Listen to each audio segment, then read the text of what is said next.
Well, welcome back. Prince Charles will sell out his stall to save the Commonwealth during a trip to Rwanda, insisting that members are better and stronger together.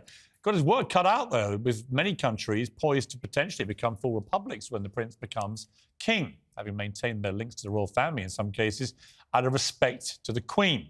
Australia and Jamaica are among those countries earmarked to potentially one day want to cut their ties. So will the Commonwealth crumble when Charles does become the monarch? I'm joined by tonight's Piers Back, Talk TV contributor Esther Cracker and author Julie Bendel. Welcome to both of you. Thank you. So, Julie, I know you're a massive fan of the royals, but you don't really believe in it, right? You don't think we should have a monarchy, and so de facto the Commonwealth falls, does it?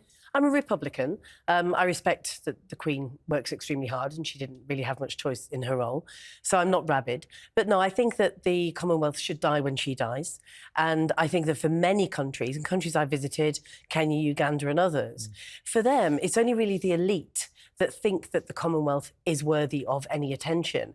And whereas other people, especially those that live in poverty and hardship, they think that ties with NATO and the UN are probably would far better serve them than the Commonwealth. I mean, it's interesting. I mean, Esther, I've been in Australia recently where they've had, there's a bit of republicanism in the air, but I definitely got the feeling they're quite a way away from wanting to sever their link. But a lot of it is pegged to the Queen. Tremendous respect for this unique world figure, really. No one's quite sure what's going to happen when she is sadly no longer with us. We're not sure when that will be, obviously. But there is a lot of sort of precariousness around the monarchy and the Commonwealth, all of it. What do you think? I think it's quite a pity that, the Commonwealth has now just become synonymous with the Queen as opposed to the royal family. And I actually dispute the idea that it's just, amongst the countries that you were mentioning, it's just an elitist idea. Actually, if you think about the Commonwealth and the potential of the Commonwealth, it gives a lot of these countries a lot of visibility. So if you imagine you're a small African country in the middle of nowhere, petitioning the UN to help solve a political dispute or anything like that doesn't really get the attention of these larger organizations. But you can have direct access to countries like India, Canada, the UK, and they are actually far more useful in solving these sorts of issues than, bigger organizations. No, I agree with you. For small countries that normally would not get the attention of the UN, but or even a seat at the post-Brexit, table. I mean, obviously we haven't seen the realisation of that yet, but there's so much potential with this organisation post-Brexit to actually deepen its ties with the Commonwealth. I think one of the issues I have with people that talk down on the Commonwealth is really understanding Britain's place post-Brexit and in the 21st century as it is now. It's not the, Britain that came out of the Second World War, the British Empire, all of that. Everything's evolved, and the royal family will evolve with that, but we also have to understand the Commonwealth's role in that. There's so many opportunities to expand Britain's,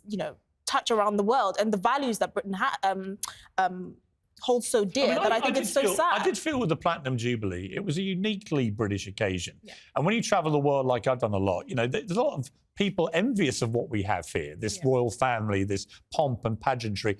People say, what's the point of it? I say, well, actually, that's the point of it. It's something uniquely British. It pays for itself through tourism most of the time. I'm not sure that's true, though. Well, it is pretty true. I think it pays some businesses through tourism. I don't think it goes directly to the people, whereas from the people, our tax goes directly to the royal family. Didn't you feel a little twinge of patriotic fervour? I saw all the flags waving and the royals out there. I don't have an issue with patriotism. I think that we should be proud of the things that we're good at doing, and that we should be proud of the things that we should be proud of. But I don't think we have to see that through the lens of a privileged family that is. It's obscene when you think about the homelessness and people using food banks, and you see the vast wealth and privilege of a family that we're supposed to doff our caps to. But they're much more than that. But they do an awful lot of work for charities up and down the country. They do a huge number of public engagements, things which would bore me rigid. They're doing them every day, all day. Exactly. The royal family is a lot more than just a privileged family. I completely agree with you. Yes, they are a privileged family, but they're a lot more than that. And I think a lot more is at stake than just saying, let's get rid of this privileged family, let's get rid of the Commonwealth and all of these things. I feel like, and it's not just countries that were in the British Empire, that part of, the Commonwealth. There's Rwanda, obviously, I think it's Mozambique. Okay, look, yeah, of course. I've got to jump in here. Very quick test. Apparently, there's a flamingo test where if you can balance on your leg for 10 seconds or more, you've got a longer life ahead of you. I'm going to spare you, Julie, because you've already said you don't want to do it. Absolutely. Esther, get up here. Okay. Let's do this, right? Okay. Up you go. On one foot. We've got 20 seconds. I am in heels. I'm going to go. Esther, go. Okay. Right. 1, 2, 3, 4, 5, 6, 7, 8, 9 said, you were wobbling, I am rock solid.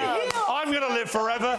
You, Esther Krakow, have got problems. Right. And you, Julie, very sensible. Hold on to the That's panel. it. So my lovely panel, thank you very much.